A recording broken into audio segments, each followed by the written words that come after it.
Today, we're taking a closer look at the 1908 fight between Jack Johnson and Tommy Burns, and how the surviving footage of the contest was edited to change the story of the fight.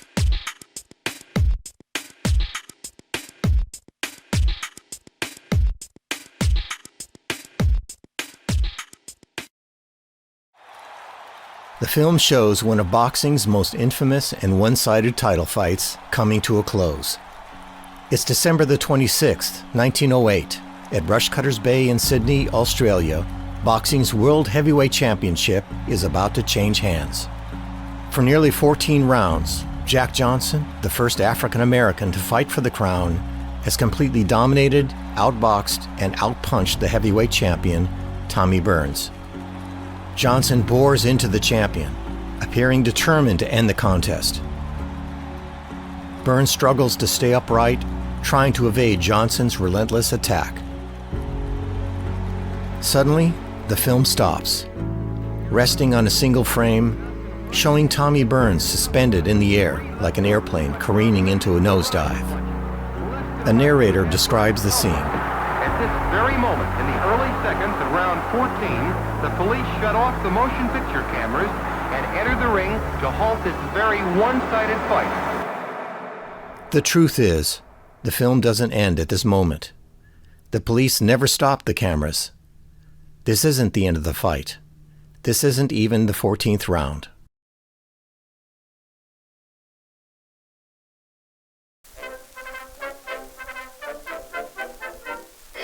In 1905, boxing's heavyweight champion, Jim Jeffries, who had reigned for the previous 6 years, retired undefeated. He claimed to have exhausted the field of all worthy challengers. It was the first such retirement of a reigning heavyweight champion, and the sport was unprepared for its most prestigious title to be suddenly abandoned. In fact, despite Jeffries' claim, several credible contenders waited in the wings. Foremost among them was Jack Johnson.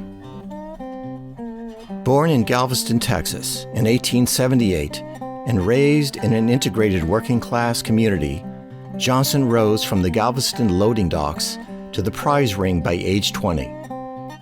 Over a string of impressive victories during Jeffries' reign, Johnson earned a reputation as a brilliant technician inside the ring and a shrewd, publicity-savvy figure outside it.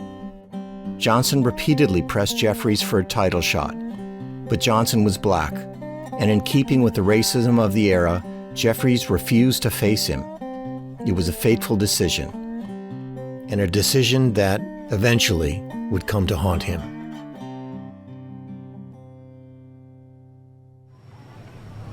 At the time of Jeffries' retirement, boxing lacked commissions, official rankings, or any centralized governing body capable of organizing a tournament to crown a successor.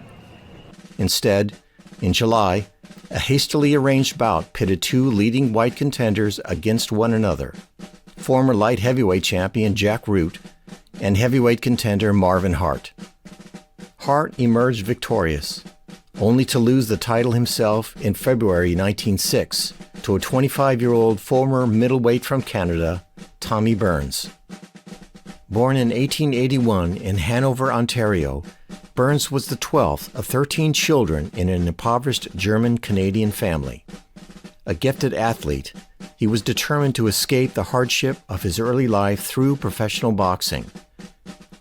Standing just 5'7" and often weighing under 180 pounds, Burns remains the smallest man ever to hold the heavyweight championship. Yet his stature was misleading. His reach was unusually long for his height, and his compact, stocky frame combined middleweight speed with heavyweight power. After his victory over Hart, Burns made an historic decision to break from the boxing establishment. Declaring in the Sydney Sportsman, he announced, "I am willing to fight any man in the world, bar Jeffries. I do not draw the color line. If Jack Johnson or other fighters in the world want to meet me, I will be ready to talk." The statement implied opening the door to a new era in boxing, one of diversity and open competition. The reaction from the boxing establishment, however, was condemnation. Burns was immediately ostracized by managers and promoters who viewed the prospect of a black heavyweight challenger, or champion, as a threat to their control of the title, their profits, and their prestige.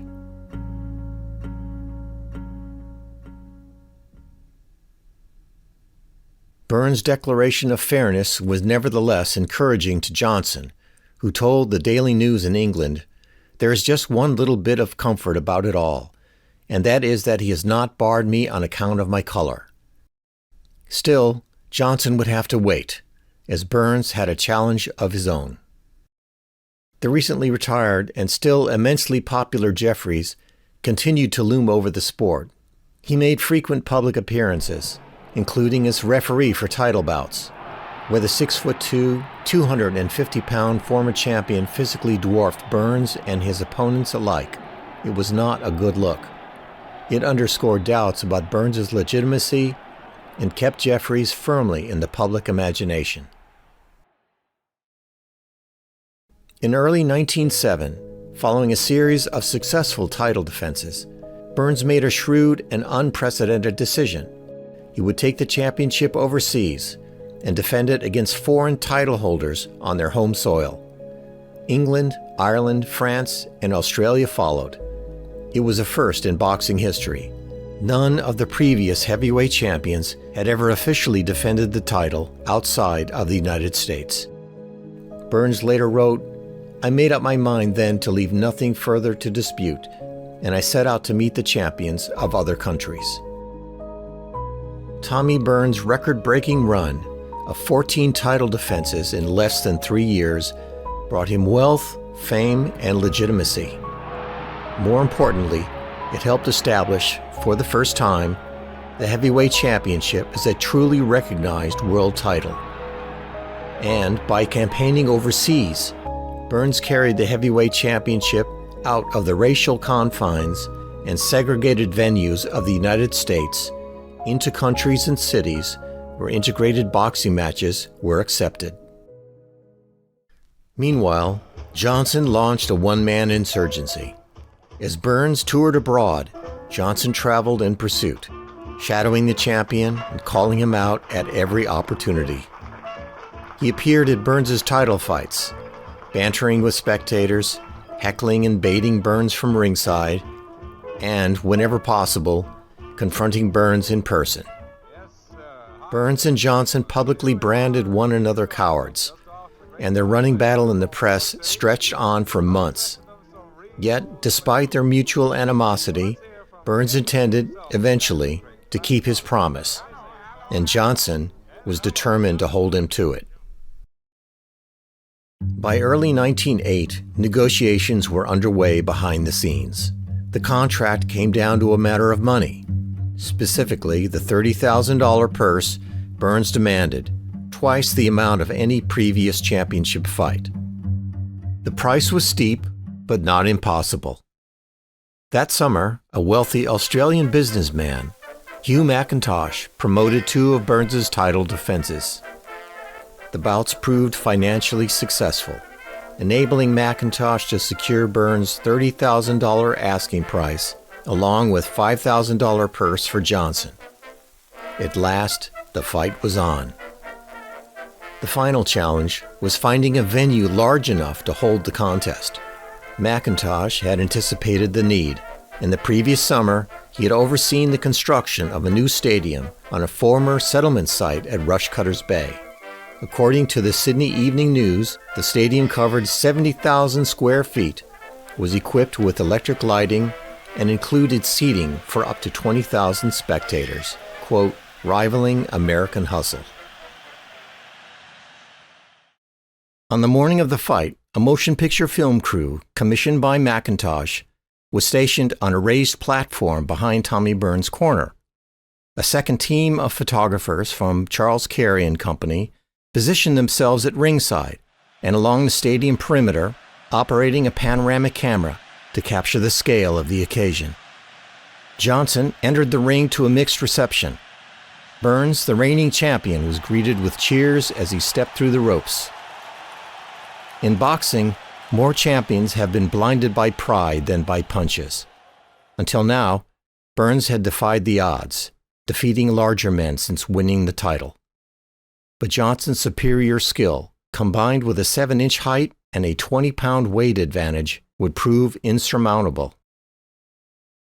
The contest got underway at 11:15 in the morning. In the opening minute, Johnson knocked Burns down. Shaken but resolute, Burns rose at the count of 8 and finished the round. Watching from ringside, Burns's trainer, Patsy Burke, later wrote, "Whatever way you look at it, it was a one-sided bout. Any chance Burns might have had went overboard in that very first round." Johnson's mastery of the ring was overwhelming.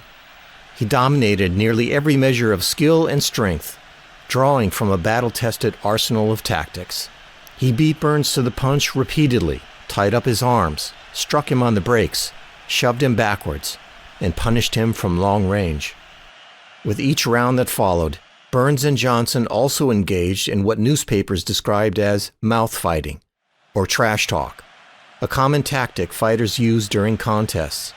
Here, however, the baiting escalated into a torrent of insults, curses, and racial slurs that filled the ring and spilled into the crowd. The pro-Burns audience chimed in with their own insults, and in response, Johnson engaged in verbal exchanges with spectators, as well as continued abuse of his opponent. In the 8th round, Johnson glanced toward a ringside photographer, asking, "Did you get that?" This was classic Jack Johnson, an act of calculated bravado, meant to project absolute self-confidence, to belittle and discourage his opponent, and to provoke outrage from paying customers. Whether the customers purchased to see Johnson win or purchased to see Johnson lose, ticket sales added up. Yet, the performance masked a serious contest. Burns refused to give up. His endurance and sustained aggression kept Johnson busy throughout. Johnson's frequent clinching neutralized what momentum Burns could muster, allowing Johnson to control the pace and conserve energy between bursts of attack. Johnson appeared unmarked, at least on the surface. But Burns possessed fighting skills of his own, and, on occasion, landed telling blows. In the days following the bout, reports surfaced that Johnson had visited Manly Hospital for treatment of 2 broken ribs. Finally, in the 14th round, with Burns exhausted and the punishment mounting, police stepped in to halt the contest. Jack Johnson was declared the winner. The press response was swift and unforgiving. Burns was savaged for his defeat, his reputation largely diminished by dispatches that emphasized his failure to satisfy a white audience. Even former champion Jim Jeffries denounced Burns as unworthy of the title. Johnson, by contrast, was lamented for his victory, but praised for his mastery in the ring and acknowledged as the legitimate heavyweight champion of the world. The film of the bout was rushed into processing. A highlight reel was screened just days after the event, and by March 1909, the complete motion picture was screened internationally with considerable financial success. Within a few years, however, the Johnson-Burns film met the fate of many early fight pictures. Prints were packed into storage, passed into private hands, destroyed by fire, or simply discarded. The film remained out of circulation for decades, until around 1960, when an enterprising handball champion and fight film collector named Jim Jacobs located a partial print. Jacobs presented the footage on CBS in 1962. By then, he had partnered with television producer Bill Caton to form a production company, Big Fights Incorporated. Caton, himself an avid collector, had been licensing 12-minute digest versions of historic boxing films for television since the late 1940s. The discovery of the Johnson-Burns film was a remarkable find, but it posed a dilemma. Only a single reel had been recovered, containing just the middle rounds of the fight. Years later, Jacobs explained what Well, happened. the quest goes on because there is, I only have one reel of the Jack Johnson-Tommy Burns fight in 1908 in Sydney, Australia. In Rushcutters Bay. In Rushcutters Bay. I went to Sydney to get that film. A collector called me and said he had one reel of it. And I got on an airplane and flew to Sydney to buy that one reel. It was around... Because an incomplete movie had no commercial value, the decision was made to re-edit the footage to create the appearance of a complete film. In 1965, Big Fights Incorporated released a heavily altered version of the Johnson-Burns film with rounds reordered and relabeled to suggest a full restoration, and with an ending that was entirely fabricated. This very moment, the police shut off the cameras and stopped the fight. While the altered film did not change the fundamental truth of Johnson's overwhelming victory, its existence carried lasting consequences. Historians and filmmakers, relying on the fabricated version, have since perpetuated a false narrative of the fight. Whether the complete film still exists is unknown, and the surviving reel remains in private hands.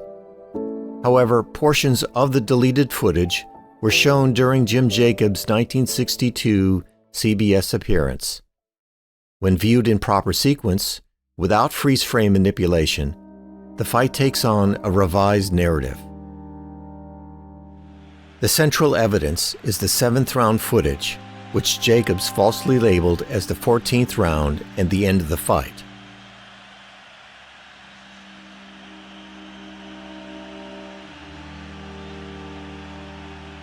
In the opening moments, Johnson launches his most sustained attack of the bout. Going for a knockout, he strikes Burns at will. The champion staggers, seemingly helpless, when the picture freezes. But the cameras were never stopped. With the lost footage inserted, the film continues. Burns not only remains on his feet, but surprisingly rebounds, attacking Johnson again. Johnson reverts to defensive tactics. Once more, in slow motion, the missing clip taken from the CBS broadcast is dark, but it bridges the gap in the film, confirming that the cameras were never stopped and this wasn't the end of the fight as had been claimed.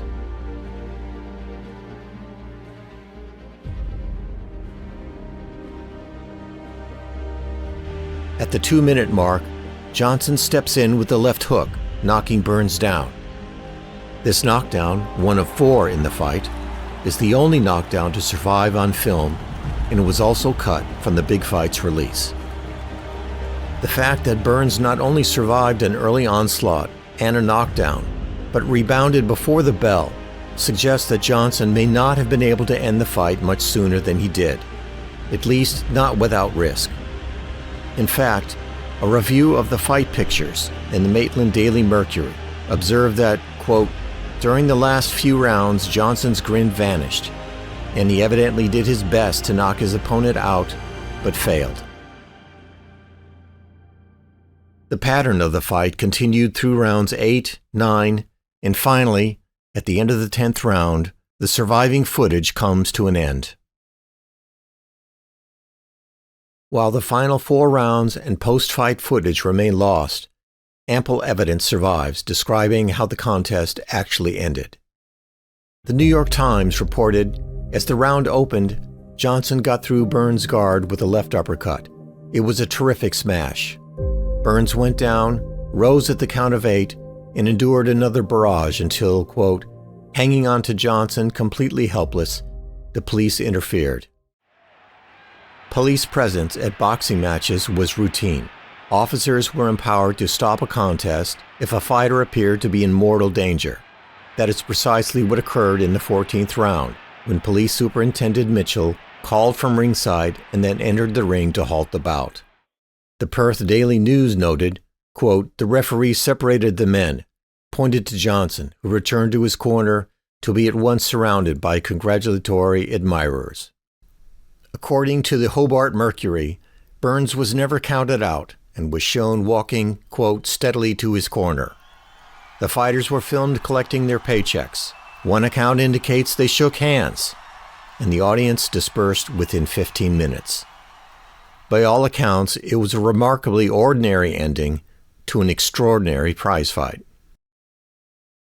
While winning the title was vindication for Johnson, the 3 years it took to match Jack Johnson with Tommy Burns are now seen as one of the many injustices Johnson was forced to endure. Yet the delay worked in ways that ultimately benefited him. The international legitimacy Burns established for the heavyweight championship passed to Johnson, affirming him without qualification as the new world champion. During those 3 years, Johnson continued to mature as a boxer, facing some of the fiercest competition of his career, including historic battles with fellow African-American heavyweights Joe Jeanette, Sam McVeigh, and Sam Langford. Competition that he would, ironically, avoid once he became champion. Those years spent shadowing Burns from country to country also transformed Johnson into an international figure.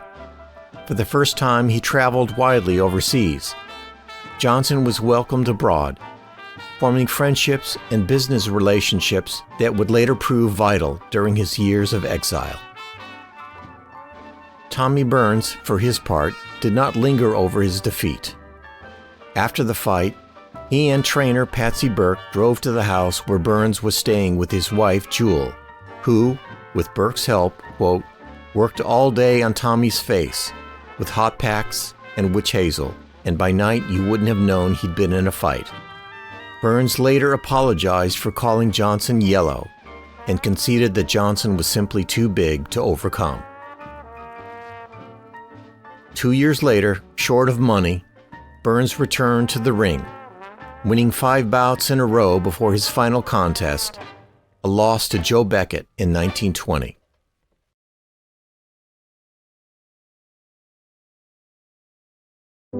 Yet, Burns was never able to escape the ridicule heaped upon him for agreeing to face Johnson.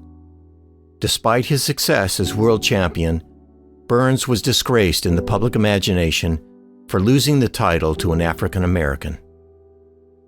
Over time, Burns invested his winnings in various ventures, worked as a manager and as a promoter, and later in life became an evangelist preacher. In the late 1920s, Burns appeared before a newsreel camera to rank the greatest heavyweights of his era, his own name notably absent from the pantheon he helped define. Ladies and gentlemen, I won the World's Heavyweight Championship by beating the champions of every country in the world in their own country where they had champions. Rating the heavyweight champions of the world since James J. Jeffries' time, I must say Jeffries was the best. Then comes Jack Johnson, the world's greatest defensive fighter, who won the title from me. Bob Fitzsimmons is next. Then Jack Dempsey, that millionaire fighter, or $1 million fighter rather. James J. Corbett, Gene Tunney, Philadelphia Jack O'Brien, who beat Bob Fitzsimmons after Jeffries had retired, and then Jess Willard. As to myself, you may rate me where you like.